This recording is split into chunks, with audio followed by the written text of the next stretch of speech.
Good evening and welcome to Greater Somerville. I'm Kyan Anderson. Tonight we learn about the Somerville ArtFarm for Social Innovation, a unique planning model for activating spaces and creating a platform for locally imagined program and solutions that is being charged by the City of Somerville, the Somerville Arts Council, Earthos Institute, and many passionate volunteers. Our guests tonight are no stranger to this topic. As the Executive Director of the Somerville Arts Council and a board member and visual facilitator, they have been dedicated to the evolving design and community development of this 2.2-acre site that's adjacent to the brick bottom buildings into something truly unique and amazing for Somerville. And they're here tonight to tell us more about the current design, answer our questions, and remind you why you can't miss the upcoming community meeting being held tomorrow night from 6:30 to 8 p.m. at the Argenziano School at 290 Washington Street. So please join me in welcoming for his return appearance and her debut appearance here on Greater Somerville, Greg Jenkins and Kelvy Bird to the show. Welcome to the show. Thank you. Thanks. So we made it on one of those hot summer days. The last time Greg was here, it was a completely different setup. So he's a little bit embarrassed that he's wearing shorts, and I know I'm bringing it up, but you know, that's just how I roll. But it is really, really hot outside, and we're in the set with very hot lights, which is making it even worse. So welcome to July, I guess. So we're just going to kind of move on through. So we have a lot to cover tonight. We really do. It's one of these topics that I've wanted to cover for a long time. So thank you for coming on. But we're going to get a little bit into them, but we're going to go right into ArtFarm because everybody at home probably is wondering, what is ArtFarm, or wants to know more about it. So Greg, you've been here before. Sure. Executive Director, Somerville Arts Council since 2001. So you're here to stay, or here for a considerable amount of time. So you have a very interesting professional experience, arts education background, public folklore, community-based programming, and have really spearheaded the cultural economic development initiatives in Union Square since 2005. Right. And so you're excited for the upcoming GLX? Sure. Well, GLX, you know, we'll see. We'll see what happens. Okay. And Kelvy, you're a graphic facilitator, co-founder of DPIC LLC, which is a firm specializing in scribing to advance social understanding. Mm-hmm. And you work in the field of human development within organizational context since about 1995, focus on collaboration, innovation, and leadership, collective intelligence, which is essentially what you're doing at ArtFarm. Trying, yeah. You're trying to. It's a build-up. Yeah. So maybe we just get right into that. Sure. And just find out about this project. When did it start? Well, about a year and a half ago, almost 2 years ago, the mayor, probably a lot of people in the community know, that the lease was up on sort of the transfer site in terms of, you know, the lease to waste transfer facility. And the mayor decided that he didn't want to renew the lease and decided to, you know, sort of get out of the business, or the city should get out of the business of sort of having waste transferred. Literally, it gets brought down to that site, and it would be transferred to larger trucks and then taken out. And so they didn't renew the lease, and they turned to both the Arts Council as well as to the brick bottom community and sort of said, you know, we're going to tear this transfer site down, literally, and we want you to transform this site. And so from that initial meeting, there was a number of meetings in the brick bottom community, and Peter Marquez, who's one of our team members and you know, volunteer coordinator, and we had a series of 2 meetings, I think, with the brick bottom community just to say, you live in this area, what kinds of things would you like to see happen there? And a number of things emerged out of that. Basically, people saying that they wanted more open space, that they obviously wanted more programmatic area space in terms of the creative community for performances. The issue of studio space is like constantly, you know, there's a dearth of studio space. And what they wanted was a site that was somewhat flexible to their needs. And I think sort of out of some common needs that, you know, is pretty much paramount throughout the city, whether it's, you know, places to perform or to create or to gather, plus open space, plus community gardens. Yeah. And definitely the community garden issue came up quite a bit too. And we'll get into those a little bit more in depth. So But people out of know that exactly came what we're those, came the meetings, and then from that sort of again, just this issue of trying to churn through what the community wanted. And there was a series of meetings, and we started working on that, and it's evolved over the past 19, 20 months. And so we're going to get into a little bit more of the actual design where it stands right now. Just for people at home who may not be familiar, where this is located is actually adjacent the McGrath Highway. It's where, right by the Brick Bottom Studios, over by the Target.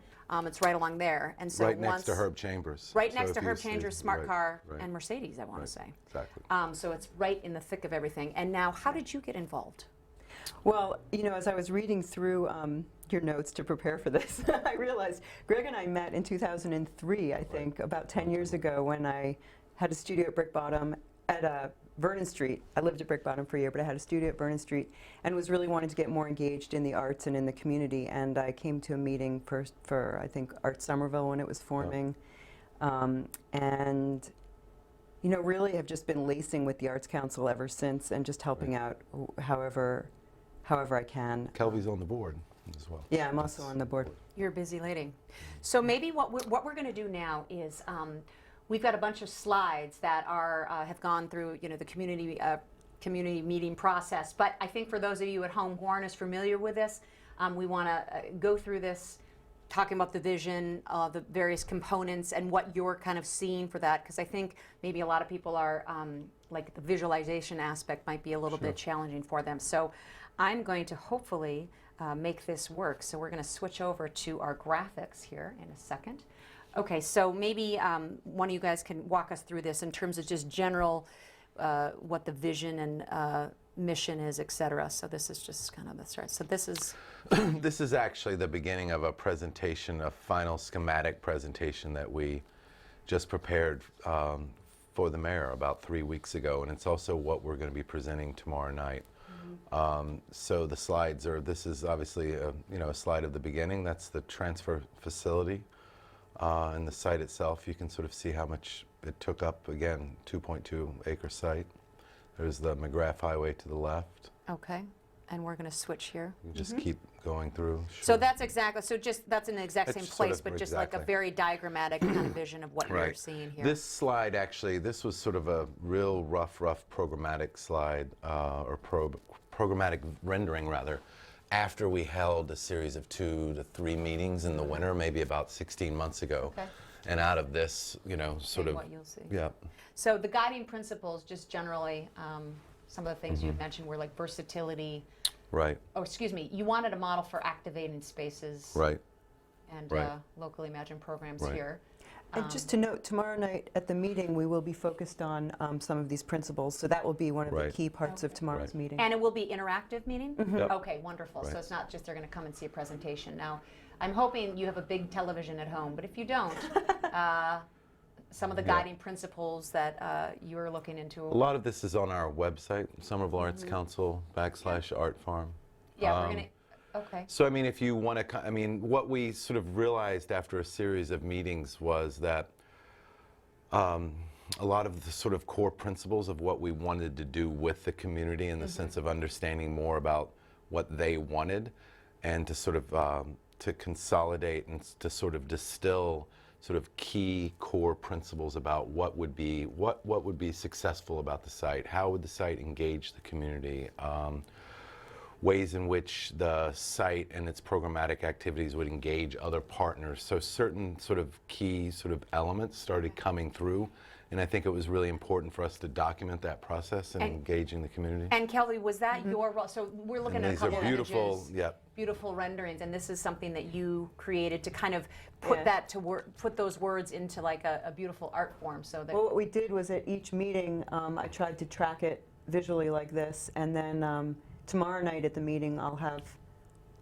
fingers crossed, a more integrated drawing with sort of the highlights from each of the 4. so you had 4 meetings. We had 4 meetings. Well, yeah. we had several meetings in the winter, and then we just had finished 4 specific targeted meetings. So we invited people from the arts and cultural community.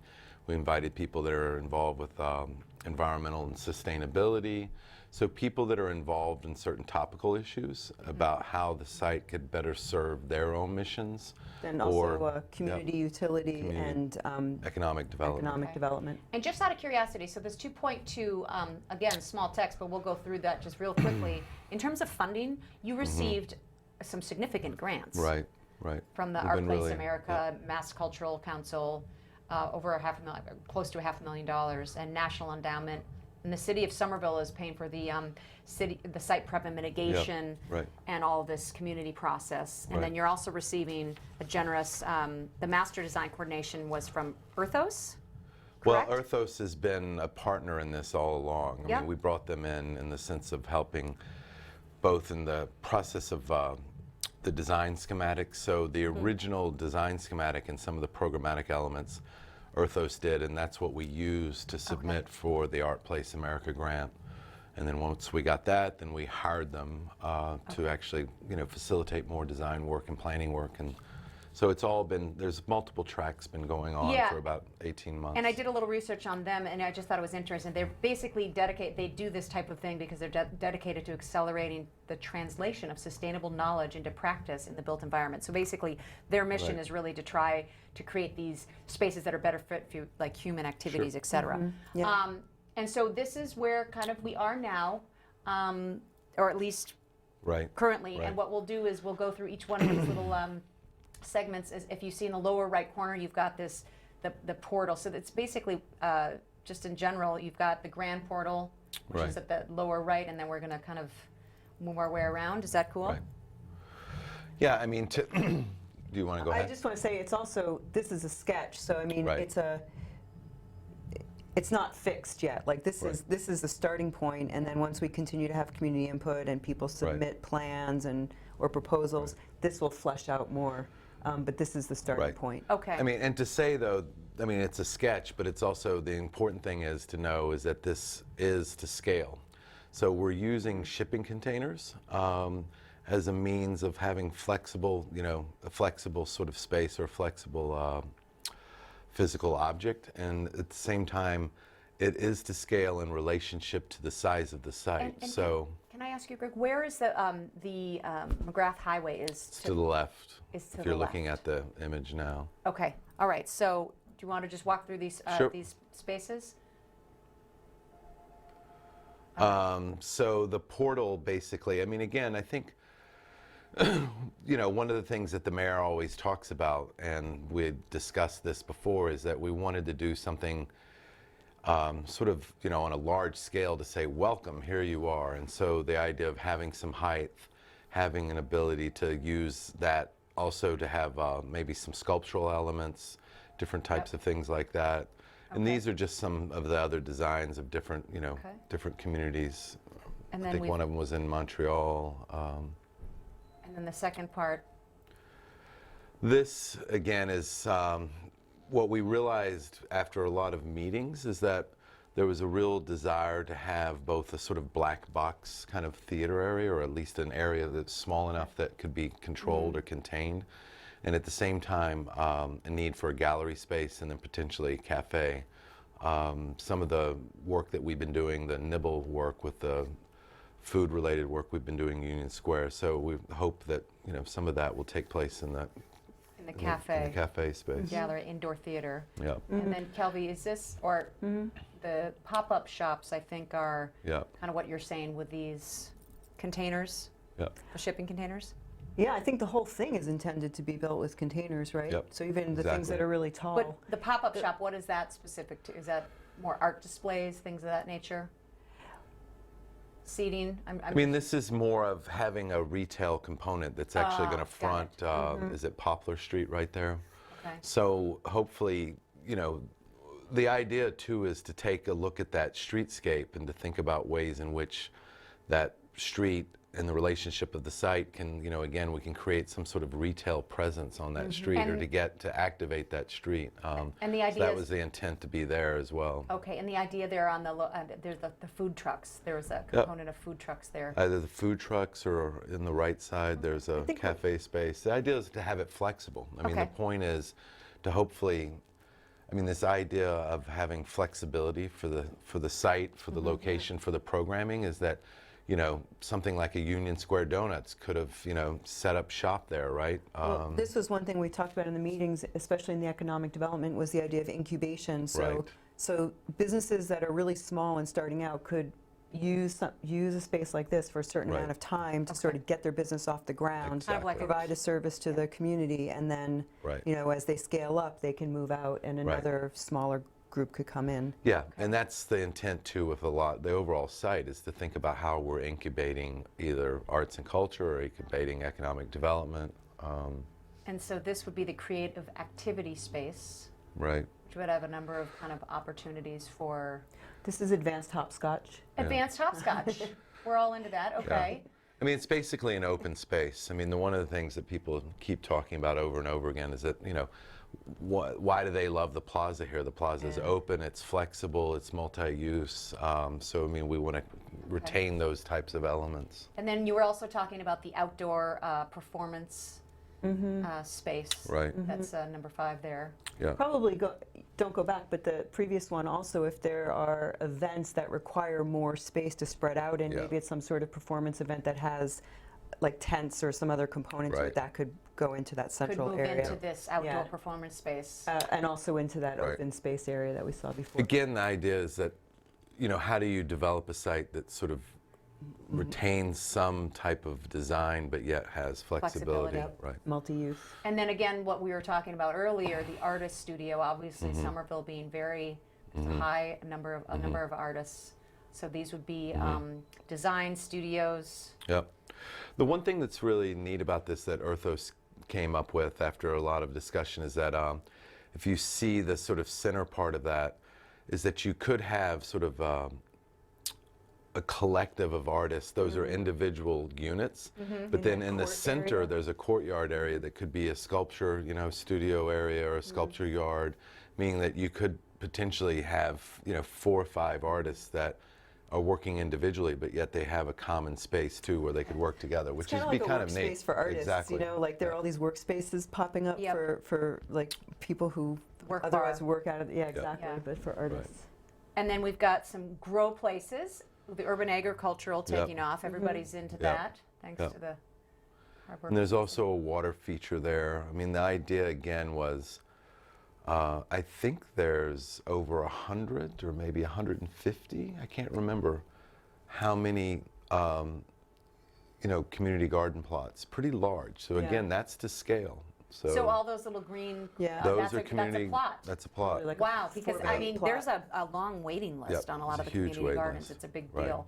And then the second to the last one, we've got some creative youth spaces, which Right. obviously Yeah. are very important there. I mean, again, the community, obviously, there's a need for more playground space. And if you see, too, that sort of dotted line, the idea, too, is to have an indoor sort of walking track that I think is about 1.8 miles around. Oh, well, that's So, Outdoor?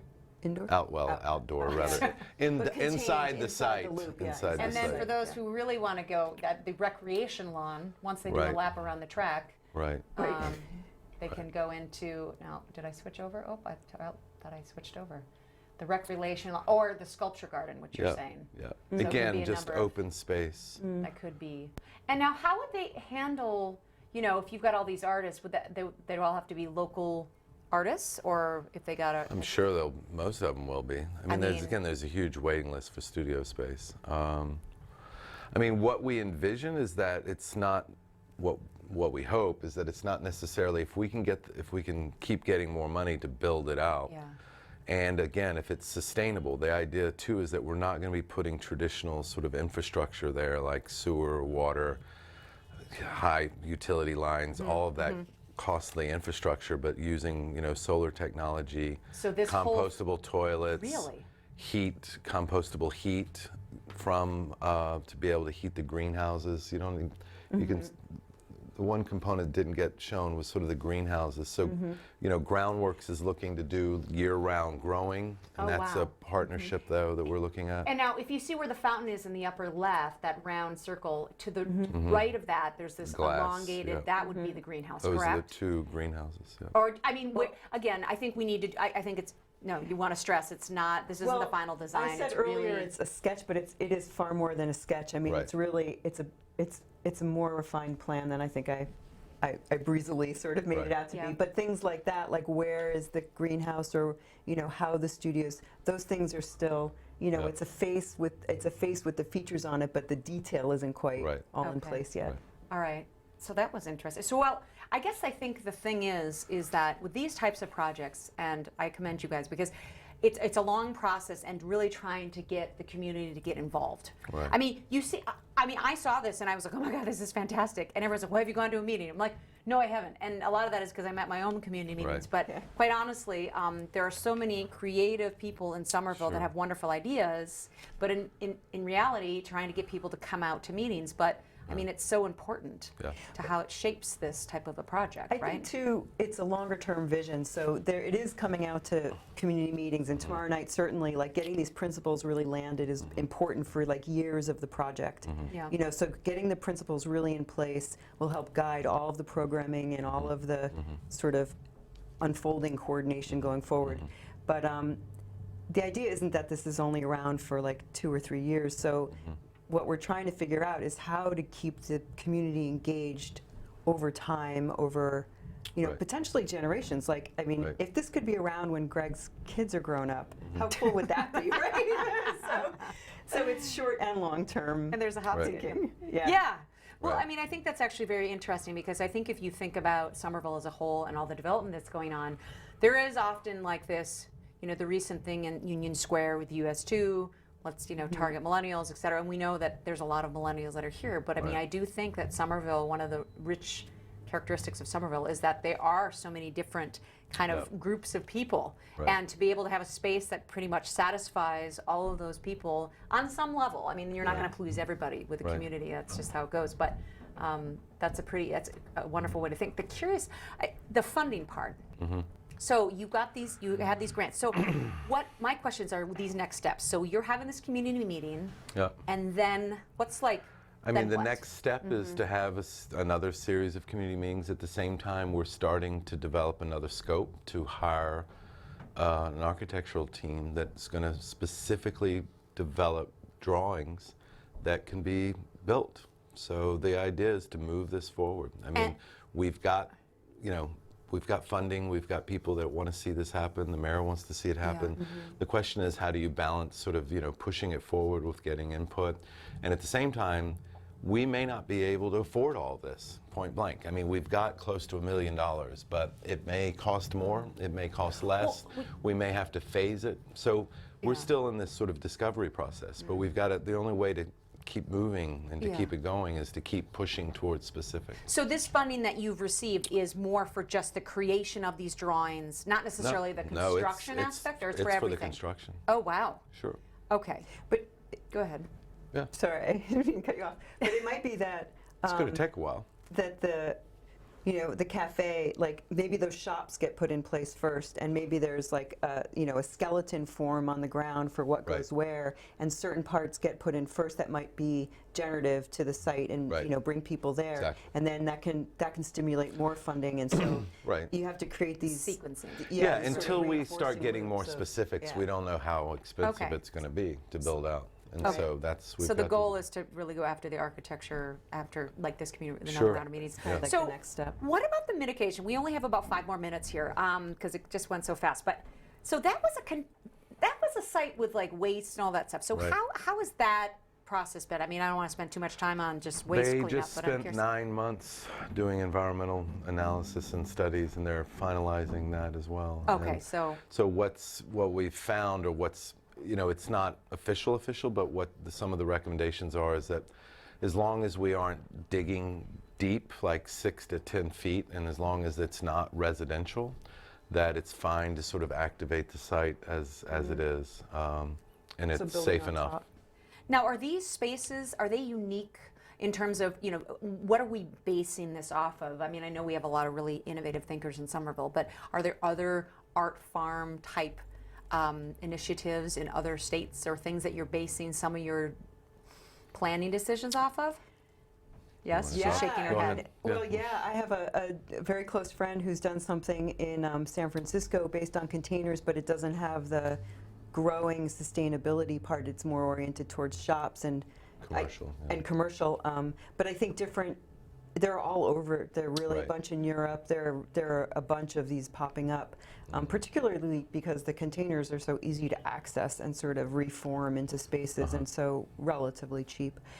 So yeah, but we've been researching that and drawing on everything that's out there. We've been looking into as much as we know. Yeah. So in the remaining kind of question, the final question Sure. here, as we call it, what do you think is the best and best part about being involved with the project like this, and most challenging part? So the quick reply. I mean, if you have one. personally, I think it's been amazing because it's we're getting to see tons and tons of different people and their ideas and what they want to envision, which is amazingly positive. I think, like anything, a project this large, it can, it goes and fits and starts, and sometimes that may get frustrating, but not on a negative level. But there's often a lot of people saying, "Is this really going to happen?" And you have to say, "Well, of course it is." But we have environmental studies, and we have.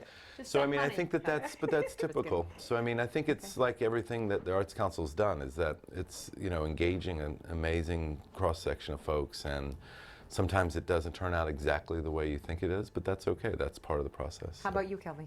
Oh, I would just say that the challenge is coordination and having a coordinating mechanism for people and resources, and Right. the Arts Council can't do it all, so figuring out what that structure is. And then the opportunity, I think, is to just bring diverse aspects or diverse components of the community together in a way they haven't been together before. And that's really. And I will say that all of this information will be on our website, but you want to check out the Art Farm website at somervilleartscouncil.org/artfarm, or on Twitter at SOMSomeArtFarm, all one word. And then obviously tomorrow night event, 6:30 to 8 p.m., Wednesday, July 8th, the community meeting, which is going to be at the Argenziano School, 290 Washington Street. So hopefully everyone will attend that. I'd like to thank our guests. Oop, I'm going to switch over there. I would like to thank our guests, Greg Jenkins and Kelvy Bird, for stopping by Greater Somerville this evening to tell us a little bit more about Somerville Art Farm for social innovation and remind you why you should get involved in this worthwhile process. With so much development slated for our city in the next 15 years, this project is truly refreshing and gives our community hope that the uniquely gritty, local, and artistic soul of Somerville will remain here for decades to come, thanks to extraordinary efforts of the city of Somerville and individuals like this. So on behalf of our community, I'd like to thank you for all of your efforts with such purpose, skill, and enthusiasm. I would encourage all of you to check out the Greater Somerville website at www.greatersomerville.wordpress.com for more details on tonight's program and previous episodes. That does it for us tonight. Thank you to the viewers at home for watching. Until next time, stay safe and stay informed. Good night, everyone. Thanks.